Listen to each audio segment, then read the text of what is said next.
tahu nggak sih, sebenarnya ketika suatu negara itu mengalami konflik, seperti contohnya kayak di Myanmar, ketika dilihat dari perspektif hukum humaniter internasional, sebenarnya siapa sih yang salah dan siapa yang berhak untuk bertanggung jawab ketika ada korban jiwa dalam konflik itu. Nah, di video kali ini, kami dari kelompok 6 akan menganalisis salah satu konflik. Bisa dibilang konflik ini tuh bisa terbesar di Asia.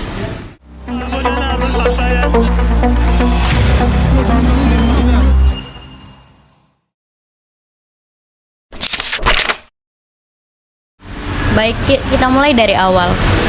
Sebenarnya apa sih yang terjadi dan apa yang terjadi di antara Myanmar dan Rohingya?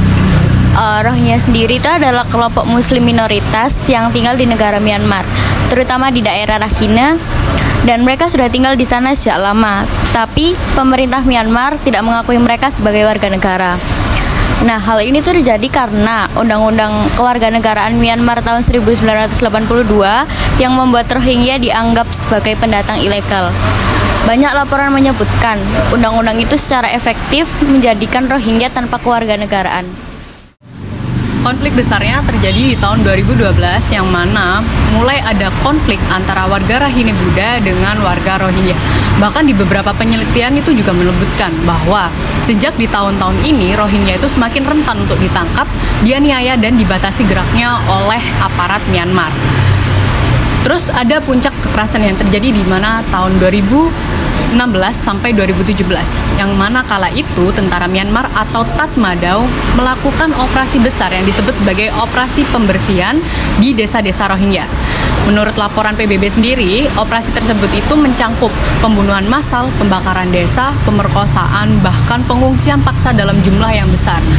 Misi pencari fakta di PBB juga di tahun 2018 menyebutkan tindakan militer Myanmar ini termasuk bentuk kejahatan terhadap kemanusiaan, bahkan dikategorikan sebagai genosida karena kekerasannya lebih dari 700.000 orang Rohingya melarikan diri ke Bangladesh maupun negara-negara lain.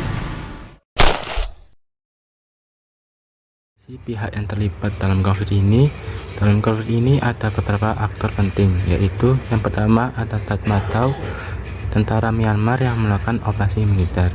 Yang kedua ada ARSA, yaitu Arakan Rohingya Salvation Army, yaitu kelompok kecil Rohingya yang mengangkat senjata. Yang ketiga ada warga Rohingya, yaitu korban utama. Yang keempat ada Bangladesh, negara tujuan pengungsian terbesar. Yang kelima ada Arakan Army, atau yang disingkat dengan AA, yaitu kelompok bersenjata etnis Rakhine atau bukan Rohingya yang kini juga bertempur melawan tentara Myanmar. Terus ada pun beberapa lembaga internasional seperti PBB, ICRC, dan Fortify Rights turut meneliti dan memberi bantuan. Nah, dalam hukum humaniter internasional, konflik ini digolongkan sebagai non-international armed conflict atau NIAC atau konflik non-internasional karena terjadi dalam satu negara, yaitu Myanmar, dan aktornya adalah militer Myanmar yang melawan kelompok bersenjata non-negara seperti ARSA dan Arakan Army.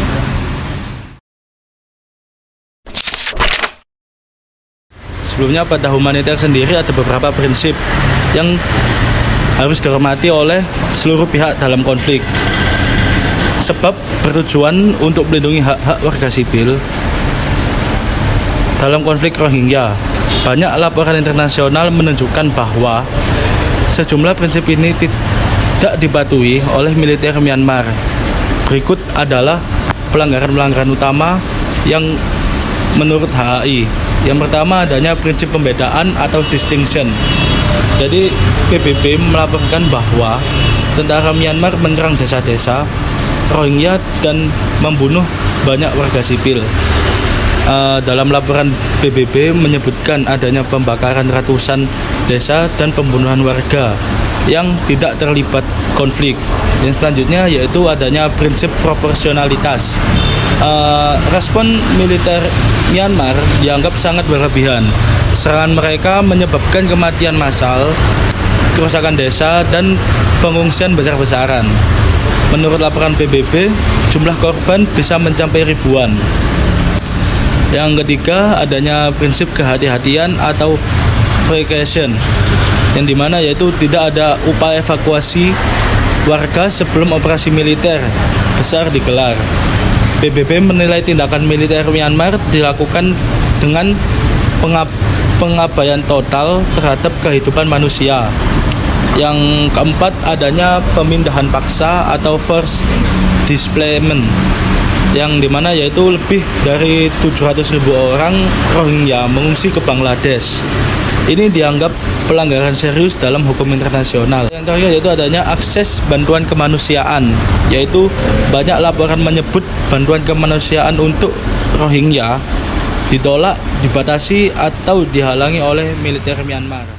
Selain itu, ada prinsip lain yang perlu digarisbawahi tentang status perlindungan.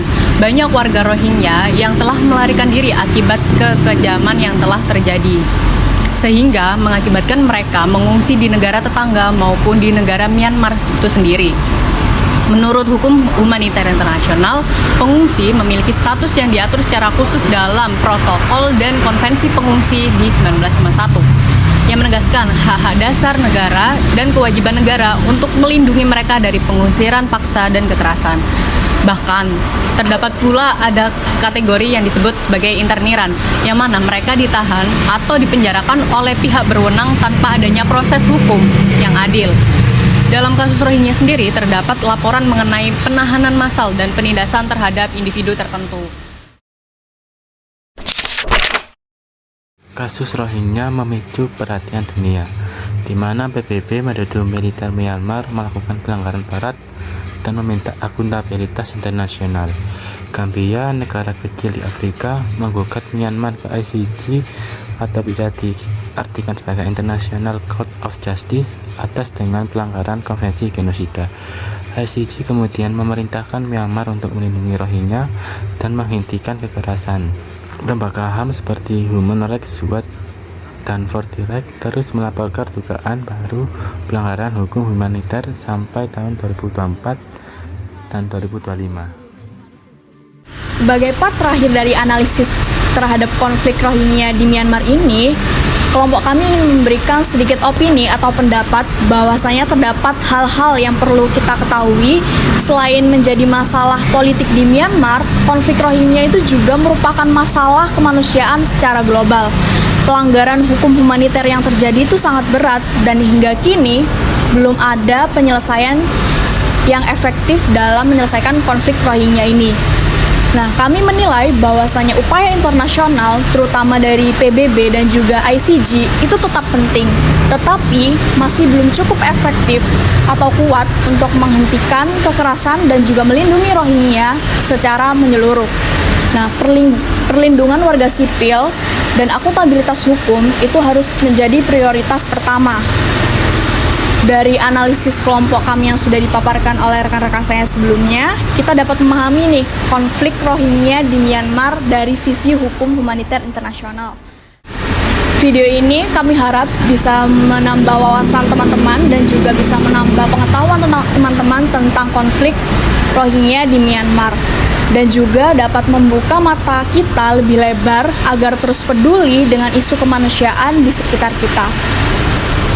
Terima kasih sudah menonton video ini. Sampai jumpa.